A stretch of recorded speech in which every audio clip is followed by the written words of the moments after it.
본문 내용을 간단하게 그 본문의 배경을 좀 설명하도록 하겠습니다. 설명하면 에서는 야곱이 자신의 축복을 이제 가로챘다고 생각해서 이제 야곱을 죽이려는 마음을 먹었죠.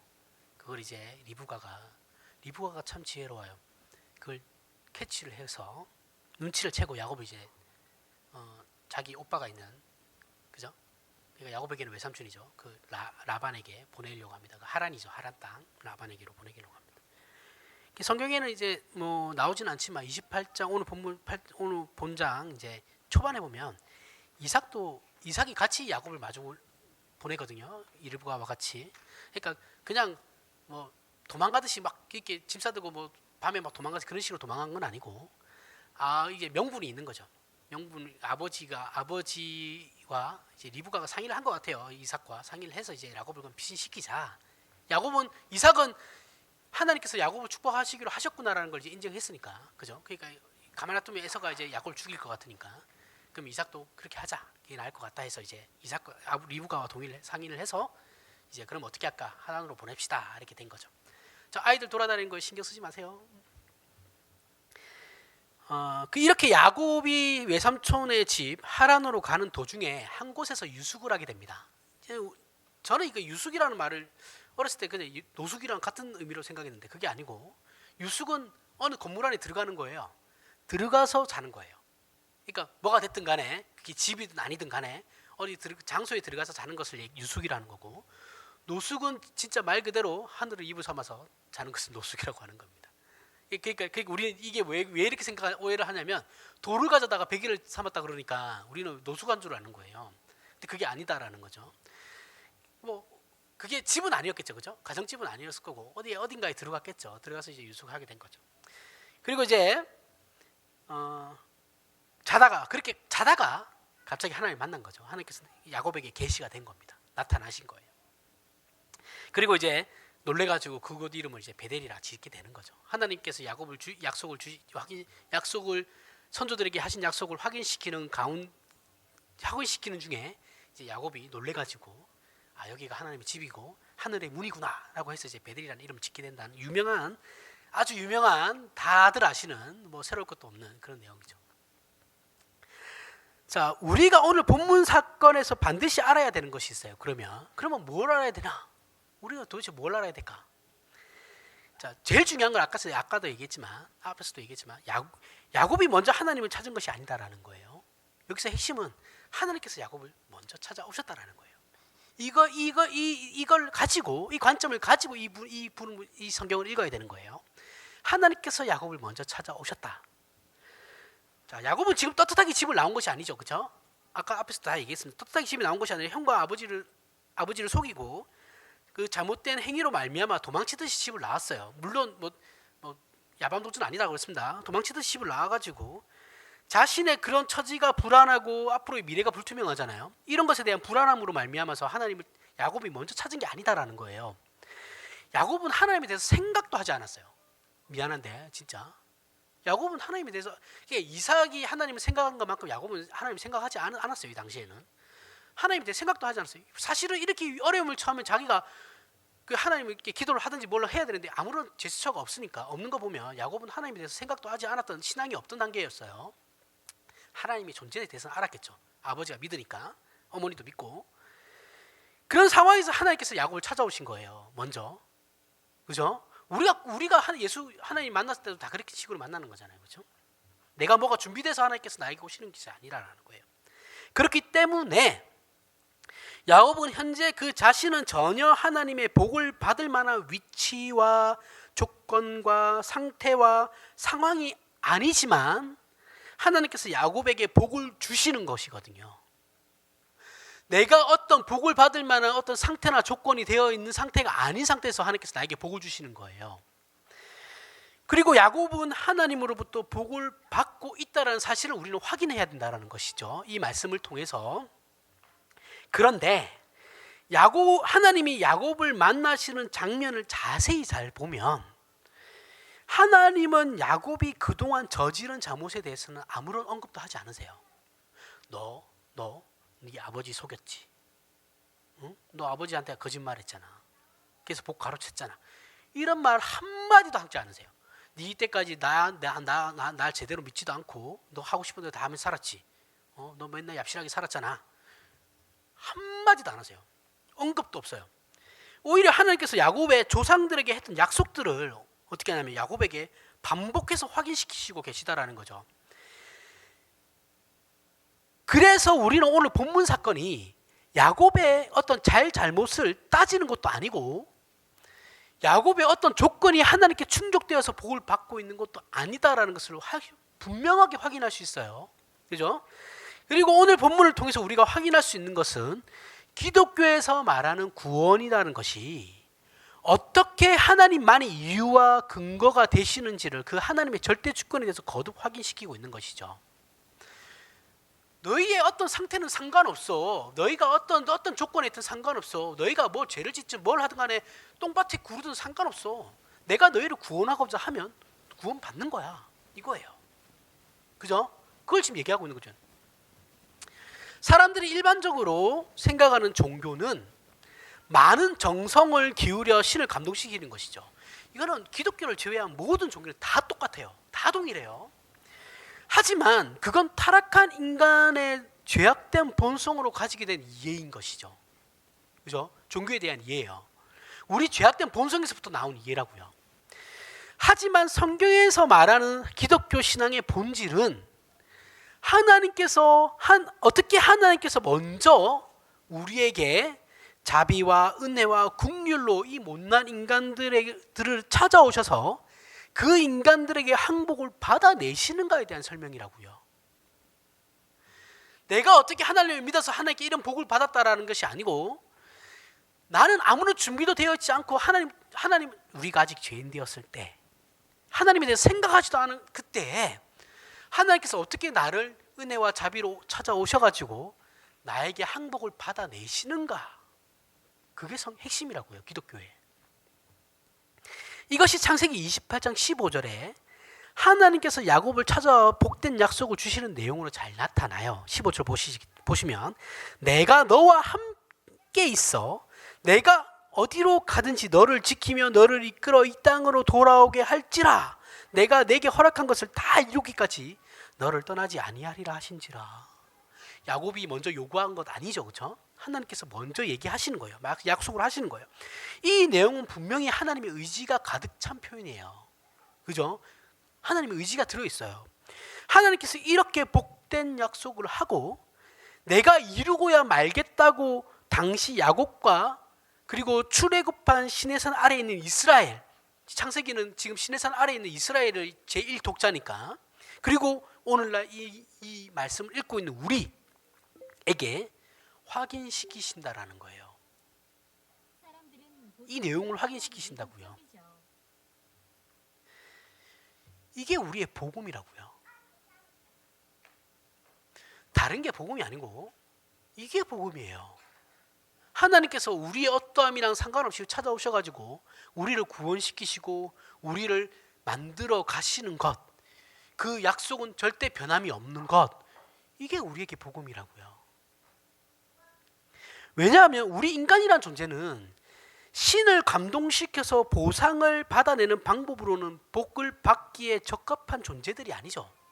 그런 힘과 실력도 없어요. 그리고 우리는 더더욱이 타락했죠. 타락하여서 거룩하지도 않고 고매하지도 않아요. 혹 고상한 생각을 가졌다 해도 그것을 지켜낼 힘과 실력을 우리에게는 없어요. 그렇지 않나요? 우리가 복음으로 말미암아 하나님께 항복하는 것은 하나님께서 당신님의 어떤 진실하심과 은혜로우심을 근거로 하여 우리에게 복을 약속하셨기 때문인 것이지 하나님께서 먼저 어떤 조건들을 우리에게 제시하였거나 우리에게 어떤 결단을 요구하여 그 합격선에 들 것을 요구하는 거라면 세상에 복받을 사람 한 명도 없습니다. 그 사람들이 그렇게 뭐 한다고 해서 하나님의 성에 차겠어요? 백날 해보세요. 성에 차는가? 안 차요. 하나님께서 그걸 아시는 거예요. 아시기 때문에 본인께서 먼저 오시는 거라고요. 먼저 오시고 먼저 약속하시는 거라고요. 로마서 10장 13절을 보면 누구든지 주의 이름을 부르는 자는 구원을 얻는다라고 해요. 그죠? 주의 이름을 부른다는 건 예수 그리스도를 믿는 것이죠. 그렇죠? 우리는 근데 예수 그리스도를 믿는다라는 걸 너무 쉽게 생각하는데 사실은 그 조건만 이 쉬운 조건으로 이것을 우리는 생각해요. 그죠? 그것만 조건 충족되면 누구든지 구원을 얻을 것이다라고 생각을 해요. 그죠? 그런데 바로 밑에 14절에 보면 그런즉 아니죠. 14절은 좀 이따 보고 우리는 그게 예수 누구든지 주의 이름을 부른 자는 구원을 얻는다고 하지만 사실은 우리는 이거 간단한 문제라고 생각하지만 이 간단한 것조차 우리는 지킬 수 있는 실력이 우리에게는 없거든요. 없어요. 아니 예수만 믿으면 구원 받는데 뭘 예수 믿는다고 해. 야 너 지금 나 따라해서 기도해. 나 이제부터 예수 그리스도 믿습니다. 이렇게 나 따라해. 그래서 구원을 받는 게 아니에요. 전도할 때 그런 식으로 하면 안 돼요. 구원은 그렇게 이루어지는 만약에 이걸 진짜 그렇다고 생각하시는 분들은 기독교에 대한 전혀 이해가 없는 사람들이에요. 아니면 기독교를 모르는 사람들이에요. 교회 백날 다녀도 헛믿은 거예요. 헛믿은 거. 바로 밑에 14절에 이 말씀이 이제 로마서 10장 14절과 연결이 돼요. 그런즉 그들이 믿지 아니하는 일을 어찌 부르리요? 듣지도 못한 일을 어찌 믿으리요? 전파하는 자가 없이 어찌 들으리요? 자, 보십시오. 신앙이라는 건 우리가 내가 알고 있고, 그죠? 내가 알고 있고, 내가 믿고 있고, 내가 소원해서 신앙을 고백하는 것이죠. 그죠? 그런 소원이 나에게 있는 거잖아요. 그래서 고백하는 거예요.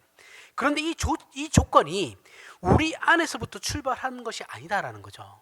내 스스로 하나님이라는 존재에 대해서 아는 것이 아니에요. 그죠? 외부로부터 우리 안에 들어오는 거예요. 자, 얘가 듣지도 못한 일을 어찌 우리가 믿으리요? 바울이 지금 이렇게 얘기하고 있잖아요. 들어서 믿게 된다라는 것은 이 기독교 신앙의 내용은 우리 스스로 만든 것이 아니다라는 거예요. 우리 안에 우리가 본성적으로 가지고 있는 그 신앙적 그것이 우리 신앙의 그런 본성들이 만들어낸 것이 아니다라는 거예요. 우리 안에 사생적으로 출발한 것도 그래서 아니에요. 외부로부터 누군가로부터 반드시 왔다라는 거예요. 우리 신앙은 그런 거예요. 기독교 신앙은 외부로부터 우리에게 들어온 것이지 우리 안에서부터 스스로 발생되어서 나온 것이 아니다라고요. 누군가 보냈다라는 것은 그것을 전파하는 그 누군가가 있었다라는 것이고 그 전파하는 그 누군가도 다른 이에게 가르침을 받은 것이죠. 그죠? 그래서 그가 우리에게 말씀을 넣어줄 수 있었던 것이죠. 그저 그 말씀을 그는 옮겨준 사람일 뿐이에요. 바울이 지금 그들에게 전파를 하고 우리가 아무리 세상에 유명한 목사라고 해도 그는 하나님의 말씀을 전하는 자로 있을 뿐인 것이지 그가 어떤 능력이 있거나 그에게 어떤 힘이 있는 것이 아니에요. 그래서 15절에 보면 보내심을 받지 아니하였으면 어찌 전파하리요? 기록된 바 아름답도다 좋은 소식을 전하는 자의 발이여 함과 같으니라. 자, 기독교 안에서 구원이나 신앙이나 세상의 모든 것들의 시작은 예외 없이 전부 하나님께서 만드신 것이고 하나님으로부터만 출발하는 거예요. 모든 것이 다 그래요. 창세기의 전체 내용을 잘 생각해 보십시오. 우리가 이때까지 배웠던 거 잘 생각해 보십시오. 시작부터 하나님께서는 그분의 형상적 존재로 우리 인간을 만드시고 복을 주셨어요. 그러나 인간이 범죄함으로 복과 생명의 근원인 하나님으로부터 스스로 끊어져 심판과 파멸과 비극의 운명을 자초하여 죽음과 절망밖에 남은 것이 없는 존재들이 되었죠. 그 비참한 인류의 운명에 하나님께서 은혜로 구원을 주시려고 개입하신 첫 사건이 아브라함이라고 했습니다. 그리고 이삭을 부르셨고 그리고 오늘 본문처럼 야곱에게도 나타나신 거예요. 우리가 먼저 하나님께 무엇을 소원하고 어떤 조건을 제시해서 복을 받는 것이 아니고 하나님께서 우리에게 먼저 오셔서 이거 하면 들어줄게. 내가 너의 그 복을 네가 원하는 걸 들어줄게라고 하면서 조건부 기회를 제공하여 복을 주시는 것도 아니다라는 거예요. 하나님께서 당신님의 어떤 구원의 목적을 이루시기 위해서 우리에게 먼저 시작하신 것이지. 그러니까 하나님은 본인의 어떤 계획하심을 이루시기 위해서 우리에게 그 구원을 시작하신 것이지, 우리가 무언가 필요해서 하나님께 요구했기 때문에 하나님께서 그걸 들어주시는 것이 아니에요. 지극히 하나님 중심적이십니다. 오직 하나님만이 우리 구원의 이유와 원인과 근거가 되시는 거예요. 그래서 우리는 그저 주신 은혜로 구원과 믿음을 허락받고 있는 자예요. 허락받은 자들이라고요. 우리가 무언가를 이렇게 해서 하나님께 우리의 구원을 얻어냈다는 것이 아니고, 하나님의 그런 계획하심 속에 우리가 그냥 들어가 있어서 그냥 우리는 그 허락받은 자로 존재하고 있는 거예요. 아무것도 아닌 자예요, 우리는. 그죠? 요즘 어떤 목사가 핫하죠, 그렇죠? 이 사람 뭐라고 떠드냐면, 헌금 안 하면 생명청에서 이름 지워버리겠다고. 응? 이런 말 같지도 않은 소리를. 그래서 지금 어떤 교단에서는 이 사람 지금 미단으로 정지하려고 하고 있어요. 신학위에 조사를 들어갔습니다. 이런 사람이 우리 교단의 총회장까지 했었어요. 정신이 없는 거죠. 교단도 정신없고 그 목사도 정신없고 그 목사를 총회장으로 세운 사람도 정신없는 거예요. 이 사람이 갑자기 그런 줄 옛날부터 그랬습니다. 옛날부터. 이러면 골치 아파지는 거예요. 그걸 또 아멘하고 있어요. 그럼 이 사람이 하나님입니까? 속지 마세요. 속지 마십시오. 그 사람의 어떤 정치적 성향과 내가 동일하다고 해서 그 사람이 말하는 그 신학적인 의미가 그 사람이 말하는 하나님의 성경에 대한 메시지가 맞을 거라고 생각하시면 절대 안 돼요. 그 사람도 이단들과 다 손잡고 있거든요. 조심하셔야 됩니다. 이것은 하나님만이 이 일을 하실 수 있는 거예요. 성경이 계속해서 그 얘기를 하고 있는 거잖아요. 이것이 우리가 믿고 있는 기독교 신앙의 본질이에요. 자, 오늘 본문을 보면 야곱은 하나님의 약속의 반응으로 두 가지를 소원하고 있어요. 뭐라고 하냐면, 하나님께서 이런 약속을 주시니까 야곱이 소원하는 거예요. 먼저 베델이 하나님의 전이 될 것이다 라고 얘기해요. 이것이 하나님의 성전이 될 것입니다. 그리고 하나님께서 나와 함께 계셔서 내가 이 길에서 나를 지키시고 먹을 떡과 입을 옷을 주시고 내가 평안히 아버지 집으로 돌아가게 하시면 주신 것의 10분의 1을 드리겠습니다 라는 거예요. 11조 얘기하는 거죠. 자, 주신 것의 10분의 1을 드리겠습니다 라는 거예요. 자, 우리는 서원이라고 하면 서원이라고 하면 어떤 일반적 종교적 개념으로서 어떻게 얘기하는 거냐면, 인간이 초월적인 존재, 능력과 힘을 가진 존재에게 어떤 조건을 제시하는 거죠. 먼저 타협을 하는 거예요. 조건을 제시하면서 내가 이렇게 할 테니까 그러면 신님은 나에게 이걸 해주십시오 라는 거예요.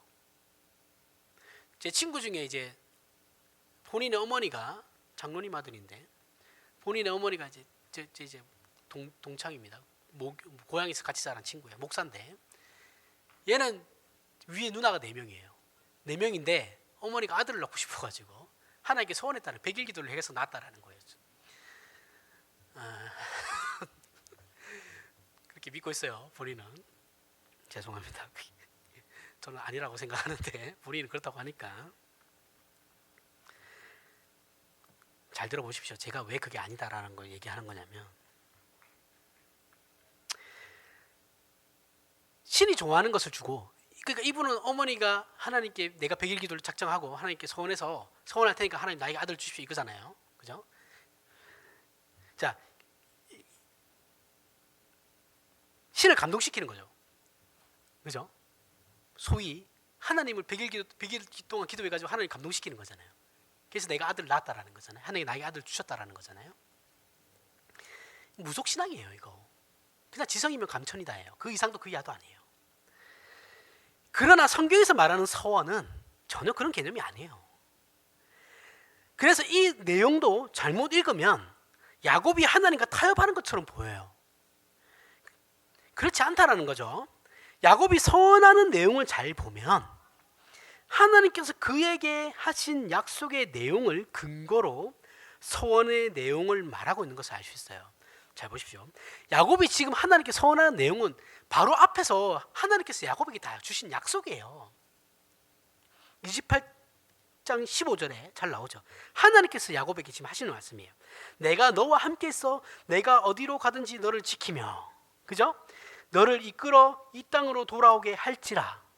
내가 내게 허락한 것을 다 이루기까지 너를 떠나지 아니하리라. 자, 야곱이 하는 거 볼까요? 하나님께서 나와 함께 계셔서 내가 이 길에서 나를 지키시고 먹을 떡과 입을 옷을 주시고 내가 평안히 아버지 집으로 돌아오게 하시면, 이거 하나님 약속하신 거 그대로 지금 대받아치는 거죠, 그렇죠? 확인하는 거잖아요. 그러면 정말 하나님께서 나에게 그렇게 해주시면 내가 11조 드릴게요, 이거잖아요. 하나님께서 분명히 야곱에게 함께 하실 것과 이 땅 그 땅을 아버지의 고향으로 귀환하게 될 것을 먼저 약속하신 것을 야곱이 하나님께 다시 서원하는 거죠. 즉 야곱의 귀환은, 잘 생각하셔야 돼요. 야곱의 귀환은 자신이 하나님께 서원한 것으로 또는 하나님과 타협한 것으로 주어진 약속이 아니라는 거죠. 야곱이 다시 고향으로 돌아오게 되는 일은 그가 하나님께 서원했기 때문에 그런 것이 아니라 하나님께서 먼저 약속하신 것이에요. 그런 차원에서 우리는 이것을 어떻게 받아들여야 되냐면 하나님 약속의 성취로서의 귀환으로 받아들여야 된다는 거예요. 하나님이 야곱에게 약속하신 것을 성취하기 위해서 그는 반드시 돌아올 수밖에 없다는 거예요. 그것을 야곱은 확인하고 있는 거고, 하나님 그렇게 얘기했죠. 분명히 그렇게 얘기했습니다. 말 바꾸기 없기요. 이렇게. 그러면 내가 11조를 드릴게요. 자, 여기서 11조를 드릴게요라는 개념도 뒤에 다시 설명해 드리겠습니다. 그리고 이건 야곱뿐만 아니라 우리 인생도 야곱에게만 적용되는 게 아니에요. 저와 여러분들의 인생도 그 삶의 정황과 여정이 어떻든지 간에, 여러분들이 진짜 지금 똥밭에 구르든지 간에 뭐가 됐든 간에 모든 여정을 하나님께서 책임져 주시고 지켜주시고 하나님의 나라로 인도하신다라는 거죠. 하나님께서 우리는 이미 들어와 있는 거니까, 그죠? 만약에 아직 안 들어온 사람이 있으면 들어오게 하시고, 그리고 우리를 하나님께서 정하신 그 목적, 그죠? 목적 있죠? 성경을 통해서 우리에게 약속하시는 그 약속이 있죠? 거기까지 우리를 끌고 가신다라는 거예요. 분명히. 여기에 어떤 취소되거나 변하는 건 없다라는 거예요. 우리의 어떤 잘못이 그런 것들을 변화시킬 수 없다라는 거죠. 바꿀 수 없다라는 거예요. 왜냐하면 하나님께서 약속하신 거니까. 그런 게 권위죠, 권위. 그죠? 그리고 이건 하나님의 약속이 이루어지도록 우리를 인도하셔서 하나님께서 마침내 어떻게 해요? 하나님께서 약속하신 복의 자리에 그분의 자녀들은 예외 없이 도달하게 돼요. 저와 여러분들은 다 예수 그리스도를 믿는다고 한다면 모든 사람이 전부. 이렇게 야곱의 서원은 하나님께서 그에게 하신 약속을 정말로 지키시고 이루시는 분이라면 자신은 하나님을 주인으로 섬기고 예배할 것이다라는 고백이에요. 고백. 하나님, 정말 하나님께서 나의 고향으로 돌아오게 하시면 내가 하나님을 내 주인으로 섬기겠습니다. 그리고 정말 제가 하나님께 예배하겠습니다. 이거예요. 그리고 그 고백을 어떻게 하겠다고요? 다른 사람들에게 증언하겠습니다. 그 얘기라고요. 이것을 지금 어떤 식으로 지금 야곱이 표현하고 있냐면 이것이 하나님의 전 베델이구나 라는 것으로 표현하고 있는 것이고, 그리고 11조를 바치겠습니다 라는 표현으로 야곱이 서원하면서 고백하고 있는 거예요. 자, 야곱의 11조를 내기로 서원하자 하나님께서 야곱에게 복을 주신 것이 아니에요. 전혀 아니에요. 그렇죠? 하나님께서 나에게 하신 약속을 정말 그렇게 해주신다면 내가 11조를 하나님 바치겠습니다 라는 거죠. 그리고 이건 11조의 근거가 되는 말씀도 아니고 오늘날 11조에 대해서 뭐 강조하시는 그런 거에 근거가 되는 말씀도 아니고 근간이 되는 말씀도 아니에요. 여기에서 뭐 한 나중에 11조가 나왔다는 등 그런 얘기 아니에요. 이 얘기는 그거와 상관없는 얘기예요. 이전에도 설명했지만 야곱 당시 사람들이나 그 훨씬 이전에 팔레스타인 지금 이스라엘 지역과 그 근방, 그러니까 중앙아시아예요. 중앙아시아에 살던 사람들은 자신들이 섬기는 왕에게 소득의 10분의 1을 세금으로 바쳤어요. 이거는 특별한 것이 아니에요. 야곱이 지금 하나님께 10분의 1을 바치겠다라는 건 특별한 사건이 아니에요. 그냥 그 당시에 있었던 하나의 그 당연한 문화였어요. 문화, 세금, 조세 제도였어요. 그럼 여기서 야곱이 하나님께 11조를 바치겠다고 한 것은 하나님께서 정말 나에게 약속하신 것을 그것을 지키신다면 내가 하나님께 11조를 바치겠습니다라고 한 것은 뭐예요? 정말 하나님께서 그 약속을 지키신다면 내가 하나님을 나의 왕으로 섬기겠습니다라는 의미죠. 10분의 1을 바친다라는 건 그를 나의 왕으로 섬기겠다라는 거니까, 그렇죠? 나의 진정한 주인으로 내가 섬기겠습니다. 그 신앙 고백이라고요. 그래서 이 말씀은 앞에 아브라함이 멜기세덱에게 바친 11조와 동일하게 신약 시대의 어떤 11조 유용론을 주장하는 근거로 사용돼서는 안 된다라는 말씀이에요. 이 내용은 지금 11조를 얘기하는 게 아니다라고요. 이걸 가지고 11조로 강조하면 안 돼요. 이 말씀은 전혀 그런 내용이 아니거든요. 이렇게 야곱과 비슷한 사건이 사무엘 7장에 나와요. 야곱과 비슷한 사건이 사무엘 7장에 나오는데 여기에 다윗의 기도가 나오는데 그 배경이 이제 다윗이 하나님께 성전을 짓겠다고 하자 하나님께서 나단 선지자를 다윗에게 보내면서 너는 성전 못 지어. 그 대신 네 아들이 질 거야 라고 얘기해요. 그러면서 다윗이 그러면서 그리고 뭐라고 하냐면 다윗에게 복을 주시는데 너희 집안이 영원토록 왕권을 유지할 거다라는 거예요. 이거는 예수 그리스도가 나중에 왕권을 가지시면서 이제 이루어지시는 거죠. 영원한 왕권을 예수 그리스도가 가지고 계신 거니까. 자, 7장 18절에서부터 21절에 보면 다윗 왕이 여호와께 들어가 앉아서 이르되 주 여호와여 나는 누구며 내 집이 무엇이기에 나를 여기까지 이르게 하셨나이까. 주 여호와여 주께서 이것을 오히려 적게 여기시고 또 종의 집에 있을 먼 장래 일까지도 말씀하셨나이다. 주 여호와여 이것이 사람의 법이니이다. 주 여호와는 주의 종을 아시오니 다윗이 다시 주께 무슨 말씀을 하오리까. 주의 말씀으로 말미암아 주의 뜻대로 이 모든 큰 일을 행하사 주의 종에게 알게 하셨나이다. 다윗은 자신이 다른 사람보다 별 다른 것이 없는데 받은 복이 너무 크고 여기까지 인도하신 것만으로도 너무 놀라운데 영원한 왕권을 갖게 하신다는 것을 놀라면서 할 말이 없다라는 거예요. 그 얘기를 지금 하고 있는 거예요. 성경에서 말하는 하나님은 잘하면 상 주고 못하면 벌 주는 분이 아니라 우리의 전 인격이 하나님께 항복함으로 말미암아 우리의 찬송을 받아내시는 분이라고요. 여러분, 우리가 아직 죄인 되었을 때 하나님께서 우리를 찾아오셔가지고 전혀 우리는 하나님의 필요성을 느끼지도 못할 때 우리를 찾아오셔가지고 준비도 안 돼 있는 상태에서 하나님께서 계시되어가지고 하나님께서 우리를 변화시키는 걸 우리가 목도하고 우리가 경험하고 우리가 알게 돼요. 그러면 결국 어떻게 되냐면 이렇게 아무것도 아닌 나를 하나님께서 이렇게 만드셨구나라고 하나님께 우리가 찬송을 드리게 수밖에 없는 자들이 되죠. 그렇게 만들어 가시는 거라고요.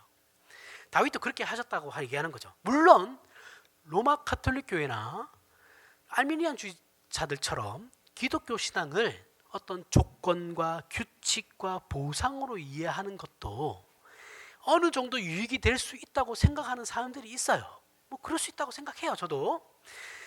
하지만 이런 신앙은 결국 어떻게 되냐면 좌절을 만들어내요. 나에게 어떤 근간이나 근거를 두고 우리의 구원이나 우리의 신앙을 논하게 되면 좌절밖에 없어요. 왜냐하면 우리는 그걸 이룰 수 있는 실력이 없거든요. 우리는 우리의 못난 것과 우리의 실패를 만날 때마다 우리는 좌절하죠. 하고 있을 때 한 번씩 옛날 생각나죠. 옛날 생각나는데 내가 그 짓을 왜 했지라는 생각 한 번씩 그러면서 막 아우 씨 이러면서 막 그런 짜증 날 때 없습니까? 저는 진짜 많거든요. 그걸 요즘에 이불킥 한다 그러거든요. 이불킥, 이불 발로 찬다고 막 부끄러워가지고 내가 그때 왜 그랬지 막 이러면서 막 저는 지금도 있어요. 게 그때 내가 진짜 왜 그랬지? 지금 생각해서 옛날에 제 모습을 돌아보면 나도 정상은 아니었거든요. 진짜 진짜 그랬어요. 그때는 근데 그게 맞다고 생각했거든요. 어렸죠. 좌절하게 돼요. 그런 걸 보면. 근데 우리가 왜 지금 좌절하지 않느냐면 예수 그리스도 때문인 것이잖아요. 그죠? 그것까지도 예수 그리스도가 십자가에서 다 함께, 우리의 못난까지도 다 십자가에서 함께 지고 가신 거니까요. 그러나 성경이 가르치는 그 하나님을 제대로 이해하게 되면 우리는 우리 자신의 못남으로 인하여 놀라지 않아요. 그죠? 물론 부끄럽습니다. 하지만 그 실패로 말미암아 우리의 구원이 취소되는 건 아니니까 놀라진 않아요. 그리고 우리가 우리 자신의 못남을 알기 때문에 그래 뭐 어쩌겠냐, 내가 그렇게 못난 걸 이렇게 인정하죠. 절망하지 않게 된다라는 거예요. 그러면서 7장 사무엘하 7장 23절 27절 23절에서부터 27절 땅에 어느 한 나라가 주의 백성 이스라엘과 같으리까 하나님이 가서 구속하사 자기 백성으로 삼아 주의 명성을 내시고 그들을 위하여 큰 일을, 주의 땅을 위하여 두려운 일을 애국과 많은 나라들과 그의 신들에게서 구속하신 백성 앞에서 행하셨사오며 주께서 주의 백성 이스라엘을 세우사 영원히 주의 백성으로 삼으셨사오니 여호와여 주께서 그들의 하나님이 되셨나이다. 여호와 하나님이여 이제 주의 종과 종의 집에 대하여 말씀하신 것을 영원히 세우셨사오며 말씀하신 대로 행하사 사람이 영원히 주의 이름을 크게 높여 이르기를 만군의 여호와는 이스라엘의 하나님이라 하게 하옵시며 주의 종 다윗의 집이 주 앞에 견고하게 하옵소서. 만군의 여호와 이스라엘의 하나님이여 주의 종의 귀를 여시고 이르시기를 내가 너를 위하여 집을 세우리라 하셨으므로 주의 종이 이 기도로 주께 간구할 마음이 생겼나이다. 자, 이런 다윗의 고백과 소원은 다윗이 자신이 잘나서가 아니라 하나님께서 이미 이스라엘 백성에게 주신 약속과 그 복과 신실하심을 근거로 지금 다시 하나님께 기도하고 있는 거죠. 하나님께서 하나님의 영광을 위해서 이스라엘을 세우셨습니다. 그리고 그들에게 복을 주셨고 그 복이 여전히 지금 이스라엘에게 주어지고 있습니다. 그리고 그 복을 못난 저에게까지 허락해 주셨습니다라는 고백인 거예요. 내가 성전을 세운다고 하셨으니까 하나님께서 나에게 이런 복을 주셨습니다가 아니고 지금 다윗은 그 이전 자기 선조들에게 하신 약속 때문에 내가 이런 복을 받고 있습니다라고 고백하고 있는 거라고요. 그렇게 하나님께서 약속하신 것을 다윗이 확인하고 있는 거라고요. 그리하여서 하나님께서 자신에게도 복과 구원과 은혜와 승리를 주셨다라는 것을 고백하고 그 약속과 신실하심을 근거로 자신의 소원을 말하고 있는 것이죠. 하나님 그렇게 약속하셨으니까 우리 집안을 지켜주십시오. 하나님께서 나에게 이렇게 약속하셨으니까 내가 그렇게 되면 하나님께 11조를 드리겠습니다. 똑같은 거죠. 그죠? 하나님께서 약속하셨으니까.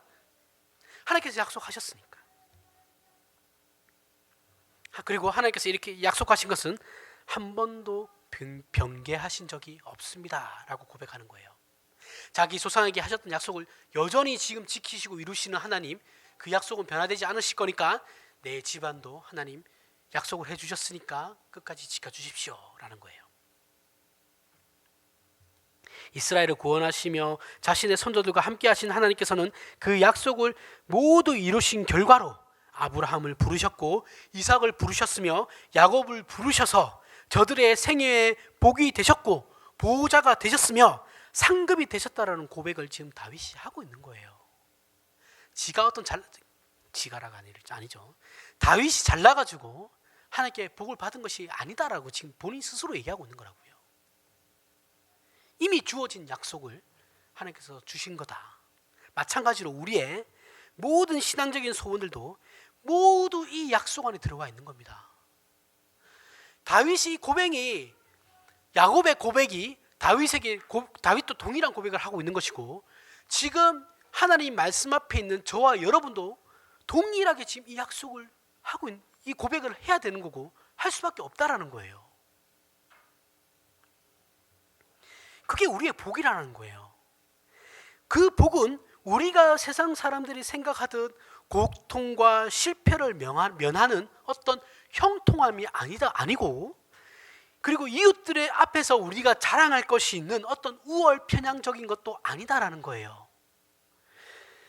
이것은 거룩한 것이며 영적인 것이고 하나님의 신적 지혜와 능력으로 허락된 우리가 요구하는 세상적 수준의 것들을 훨씬 상회하는 고급한 영광, 영원한 하나님의 복들이다라는 거예요.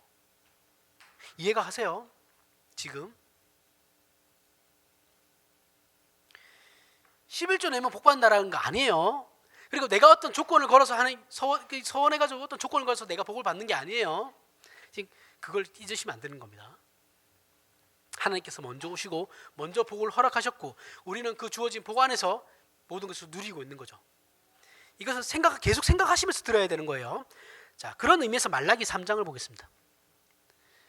말라기 3장 7절에서부터 10절에 11조에 대한 소원이 나와요. 이거 여기서는 소원이에요. 서원이 아니고. 자, 이거 앞에 내용과 동일한 원리와 일관성을 가지는 신앙의 자세를 말하는 것이거든요. 자, 읽어보겠습니다. 말라기 3장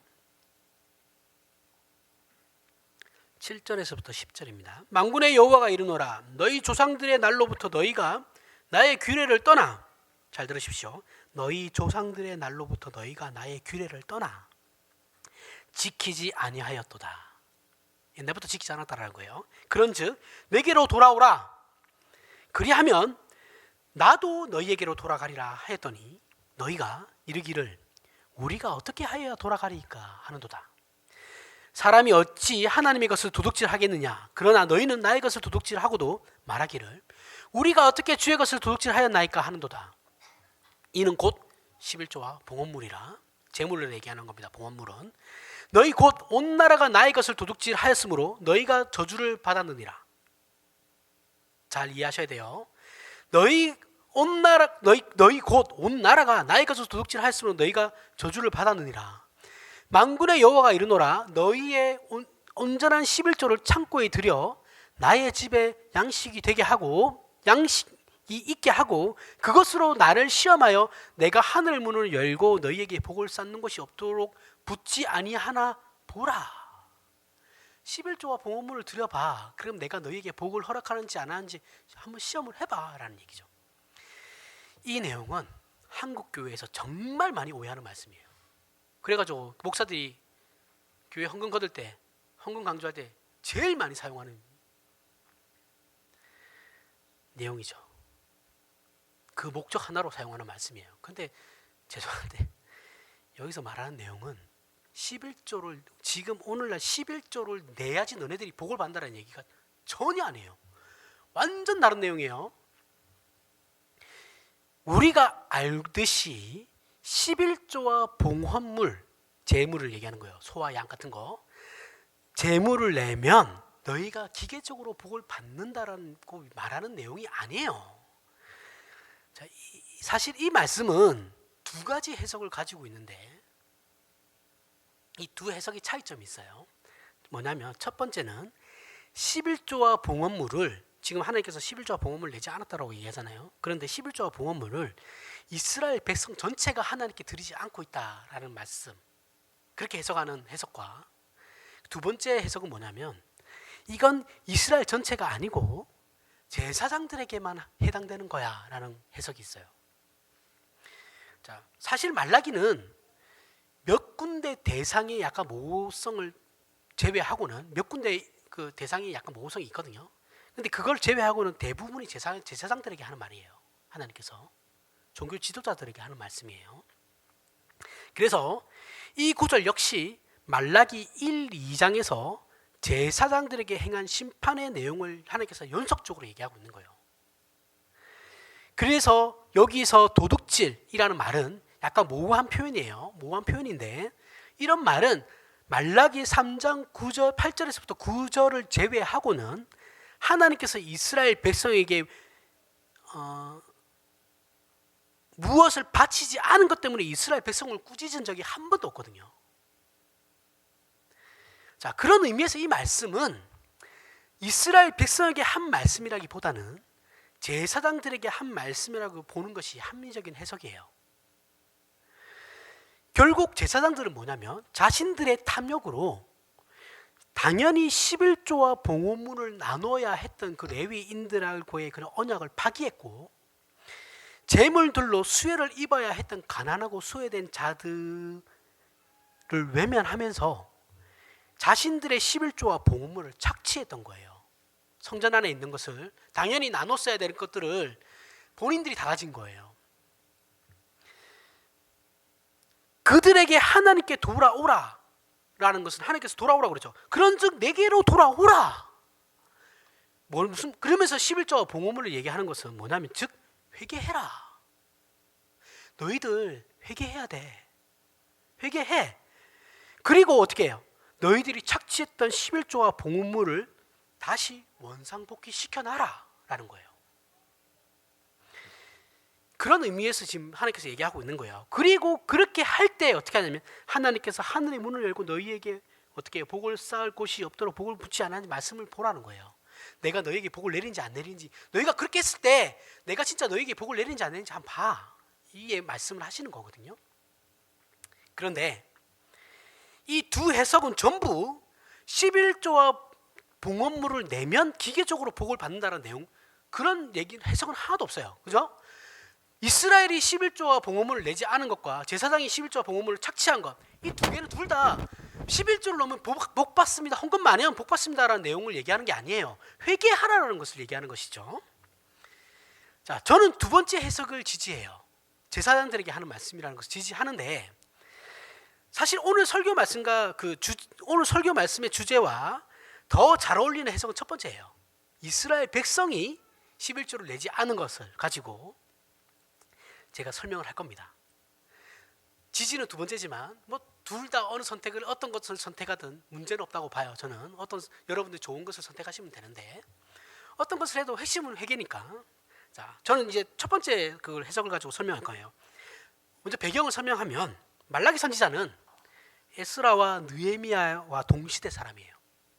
에스라와 느헤미야는 바벨론에서 70년의 포로 생활을 마친 이스라엘이 팔레스타인으로 귀국해요. 포로 생활이 끝나고 나올 때는 수룹바벨의 지도하에 이제 예루살렘으로 돌아와요.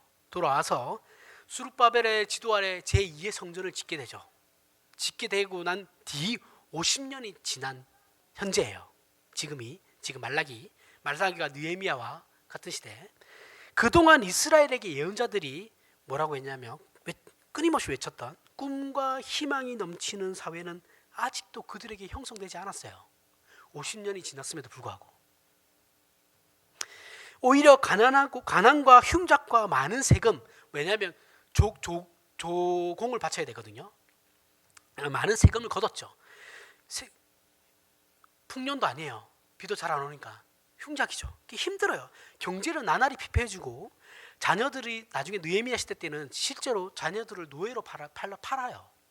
그런 경제 위기까지 오게 돼요. 이런 상황에서 이스라엘은 말라기 1장에 보면 하나님께서 어떻게 우리를 사랑하셨나이까 이렇게 하나님께 반문해요. 대들어요. 하나님께서 내가 너희를 사랑하였거든 너희가 이럴 수 있냐라고 얘기하니까, 언제 하나님이 우리를 사랑하셨습니까? 이렇게 대드는 거예요. 1장 2절에서부터 5절이 나오는 말씀입니다. 질문과 함께 하나님의 사랑에 도전하게 돼요. 이거 지금 첫 번째 해석으로 얘기하는 거예요. 이스라엘 백성 전체가 지금 하나님께 예배하지 않는 것에 대해서 도전하고 하나님의 능력에 대해서 회의를 느끼면서 하나님의 공의에 대한 동의에 대해서 의문을 가지죠. 그러면서 질문을 해요. 신앙과 예배 생활하는 삶의 가치를 상실하게 되었고, 예배 행위는 형식적으로 변해버렸죠. 하나님이 믿으면 뭐해?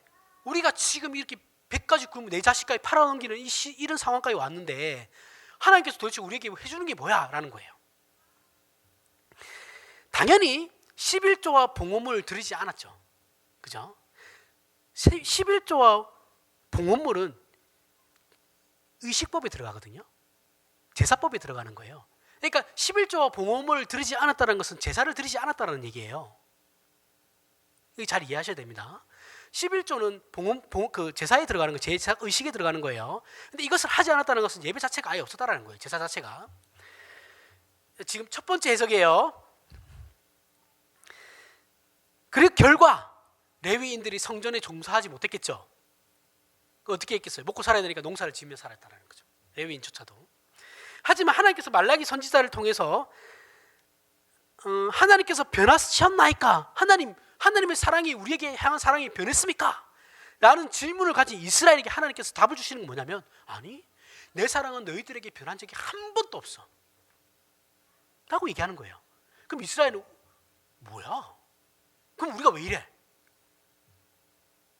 그죠? 자, 이거는 말라기 전체의 초점이에요. 전체 초점이 하나님의 사랑과 약속은 여전히 변함없다. 이게 말라기 전체의 초점이에요. 자, 이스라엘은 자신들의 처지가 어려워지자 하나님의 사랑을 의심하며 하나님께 불순종했어요. 이들의 그런 생각이 11조와 봉헌물을 드리지 않는 것으로 드러나게 된 것이죠. 지금 첫 번째 해석입니다. 물론 이들에게도 핑계거리는 있어요. 흉작에, 가뭄에, 질병, 그리고 자신들이 처해 있는 국제적 상황, 조공을 바쳐야 하는 그런 입장에서 11조를 내지 못하는 것은 정당화될 수도 있어요. 그죠? 핑계거리가 있어요. 그렇지도 모릅니다. 그러나 하나님께서 이스라엘에게 하시는 말씀을 잘 보면, 말라기 1장을 보면 그렇지만은 않아요. 하나님께서 뭐라고 이스라엘에게 얘기하냐면 8절 9절을 보면 만군의 여호와가 이르노라. 자, 하나님께서 언제 우리를 사랑하셨습니까? 이렇게 하는 대답에 하나님께서 대답하시는 거예요.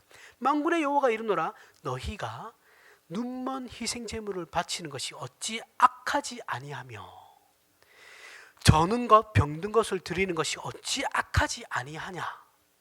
이제 그것을 너희 총독에게 드려보라. 그가 너를 기뻐하겠느냐? 너를 받아주겠느냐? 만군의 여호와가 이르노라. 너희는 나 하나님께 은혜를 구하면서 우리를 불쌍히 여기소서 하여 보라. 하나님, 우리를 불쌍히 여겨 주십시오라고 하여 봐. 너희가 이같이 행하였으면 내가 너희 중에 하나인들을 받겠느냐. 자, 즉 이들은 자신들에게 닥친 자연재해나 환경들로 말미암아 하나님께 불순종한 것이 아니다라는 거예요. 하나님께서 말씀하시는 건 뭐냐면, 너희는 원래부터 그랬어. 너희들이 환경이 어려워져서 나에게 이런 걸 예배를 안 하고 나에게 제사를 드리지 않는 것이 아니고, 너희는, 얘가 얘기했죠, 오래전부터 그랬다고. 그래서 지금 너희들이 흉작에 너희가 지금 이런 고통받고 있는 건 내가 너희를 사랑하지 않아서가 아니라 너희가 나를 섬기지 않기 때문에 나온 결과야. 이해가세요? 반대예요. 하나님이 우리를 사랑하시면 우리가 지금 어떤 이런 처지에 놓였습니까? 라고 얘기하는 것이지만, 이스라엘의 주장이지만, 하나님은 너희가 언제 나를 섬겼냐라는 거예요. 너희가 나를 섬긴 적이 없으니까 지금 그 모양 그 꼬라지로 너네가 살아가고 있는 거잖아. 그 얘기를 하고 있는 거예요. 너희가 언제 나한테 온전한 예배를 드렸어? 내가 너희들을 바벨론에서부터 빼내가지고 약속이 70년 동안 있는다고 했으니까 약속을 성취를 위해서 빼냈는데, 그 뒤로 너희가 온전한 제사를 나에게 드린 적이 언제 있냐? 그 얘기를 하는 거예요. 말라기에서 하나님은 이스라엘이 하나님께 행한 많은 불순종의 대표로 11조와 봉헌물을 내지 않는 것을 말씀하시는 거예요. 11조와 봉헌물은 아까 얘기했지만 의식법에 포함되는 것에서 제사법, 제의라고 해요. 자, 이들은 즉 제사를 제대로 드린 적이 없어요. 말라기 3장 8절에서부터 10절에 하나님께서 굳이 11조와 봉헌물에 대해서 말씀하시는 것은 바로 앞절에 7절, 만군의 여호와가 이르노라. 너희 조상들의 날로부터 너희가 나의 규례를 떠나. 너희 조상들로부터 너희들은 한 번도 나를 제대로 섬긴 적이 없어. 그 얘기를 하시는 거죠. 그러면서 내게로 돌아오라. 나도 너희에게 돌아가리라. 너희가 이르기를 우리가 어떻게 하여야 돌아가리까? 그러면 하나님 어떻게 해야 우리가 돌아가는 건데요? 그 다음에 11조와 봉헌물이 나오는 거죠. 즉 이스라엘이 우리가 어떻게 하여야 돌아가리까라는 질문에 하나님께서 대답하시는 것이 11조와 봉헌물이라고요. 그러면 11조와 봉헌물이 얘기하는 것은 뭐겠어요? 제의라 그랬죠. 의식법. 제사를 제대로 드리라는 거예요. 하나님께 온전한 제사를 제대로 드리라는 거예요. 병든 것 갖고 와가지고 제사 드리는 척 하지 말고 정말 너희의 목숨을 다 바쳐서 제대로 제사를 드려봐. 너희가 회개를 해. 그러면 내가 너희를 축복하는지 안 하는지 봐. 지금 이 말씀을 11조와 봉헌물에 빗대면서 얘기하시는 거라고요. 이해가세요? 11조는 외면 복을 받는다라는 것이 제발 그런 거 아니에요. 이건 첫 번째 해석도 마찬가지고 두 번째 해석도 마찬가지고, 왜냐하면 1장 8절에서 9절 말하죠. 너희가 눈먼 희생물을 바치는 것이 어찌 악하지 않냐. 이 부분은 전부 다 제사장, 사실은 제사장들에게 하는 말이에요. 근데 제가 이스라엘 전체로 지금 전체 해석하는 거예요. 똑같아요. 첫 번째 해석과 두 번째 해석이 결론은 똑같아요. 회개에 대한 얘기예요.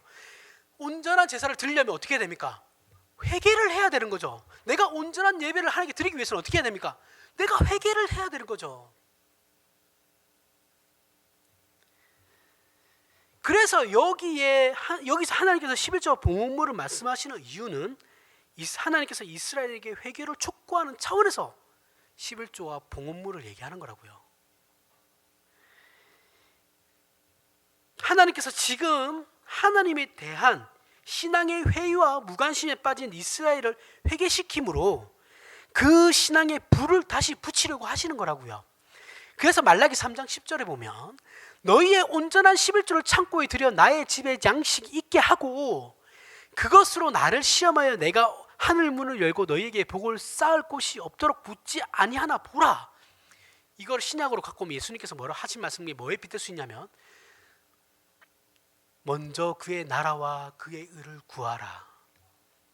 그러면 너희에게 필요한 모든 것을 하나님께서 주신다라는 것, 똑같이 동일한 말씀이에요.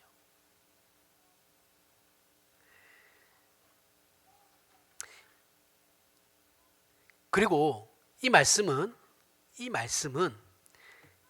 만약에 첫 번째를 해석을 했을 때, 첫 번째 해석으로 해석했을 때, 여기에 등장하는 11조와 봉헌물을 낸 결과에 관한 내용, 그렇죠? 복을 너희 11조와 봉헌물을 잘 들여봐. 내가 너희를 복을 안 내리나? 이 말씀은 이 말씀을 한 이후에도 계속적으로 유효한 공개적 언약이라고 하면 그건 아니에요. 하나님께서 지금 이스라엘에게 회개를 촉구하는 말씀이죠, 그렇죠? 회개를 촉구하는 말씀으로서 이스라엘에게만 해당되는, 당시 이스라엘에게만 해당되는 일회적인 말씀이에요. 약속이에요. 오늘날에는 적용되지 않는 말씀이에요. 특별하신 행동으로 이해를 해야 되는 겁니다. 이것이 첫 번째 해석이에요. 어디에 도대체 11조와 봉헌물을 바치면 하나님께서 복을 준다는, 그럼 도대체 어디에서 그런 논리가 나와요? 결국 11조와 봉헌물을 내면 기계적으로 복을 받는다는 것이 아니고, 신약시대의 11조 유용론자들이 주장하는 것과 같이 그런 근거가 되는 말씀도 아니에요. 이건 그냥 의미가 다른 거예요. 그냥 회개에 대해서 하나님께서 말씀하시는 거라고요. 이 모든 것은, 기독교 신앙은 물리적이거나 기계적인 것이 아니고 인격에 속하는 것이라고 설명하는 거예요. 너희가 나에게 이렇게 바치면 내가 너희를 이렇게 해줄게라는 것이 아니다라는 거예요. 하나님 뭐예요? 회개하라는 건 온전한 예배를 드리라는 건 하나님과의 관계죠, 그렇죠? 관계에 있어서 우리가 온전해지라는 거예요.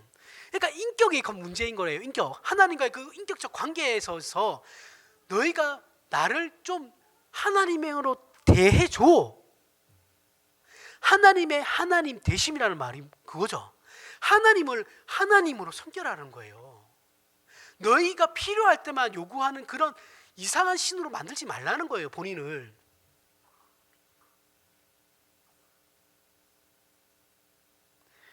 하나님께서 우리에게 복을 주시는 것은 언제나 하나님 스스로가 복인 것을 우리로 알게 하기 위하여 하나의 깨우침으로 등장하는 것이지, 우리가 세상에서 복이라고 정한 것을 하나님께서 주시는 그런 식의 복은 성경에 한 군데도 안 나옵니다.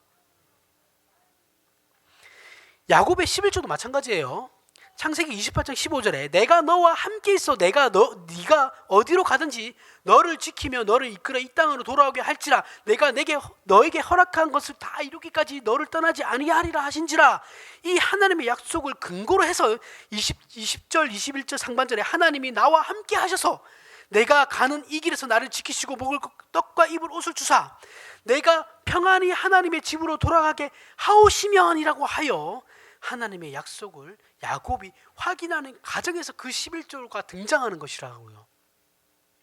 그런 의미에서 야곱이 자신이 가진 것의 10분의 1을 하나님께 바친다라는 것은 하나님을 나의 주, 나의 왕, 내 인생을 지키시고 나의 필요를 채우시는 유일한 분이라는 것을 증거하겠다라는 거예요.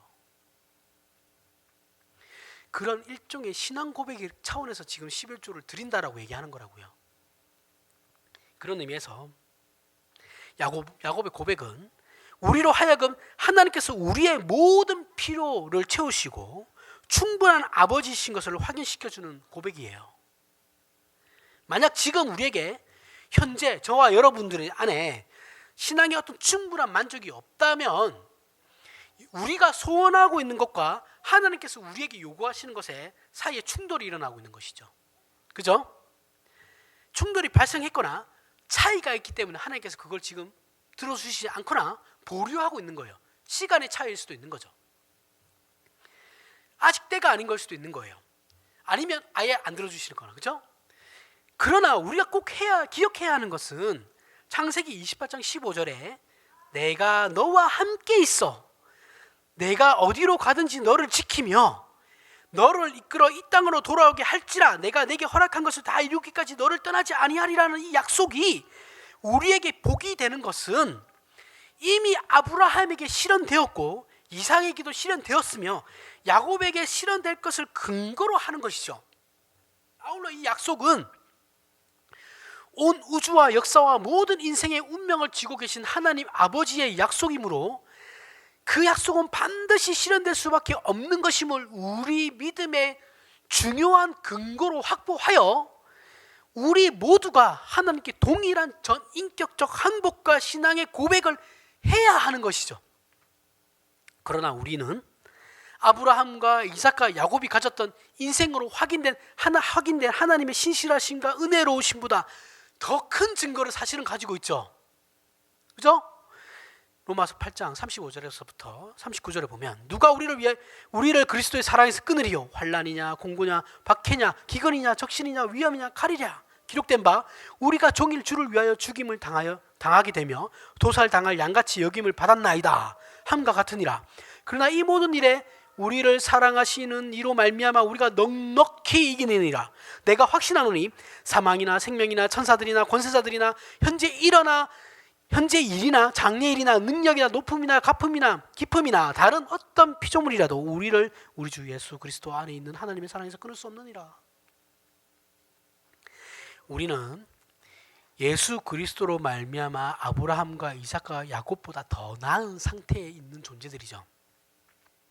이것이 모든 성도들의 신앙의 근거이며 확신이며 토대이며 우리는 우리 스스로를 포함해도 우리를 포기하시지 않으시는 하나님의 영원하신 사랑으로 무장한 성도들의 진정한 자랑인 것이죠.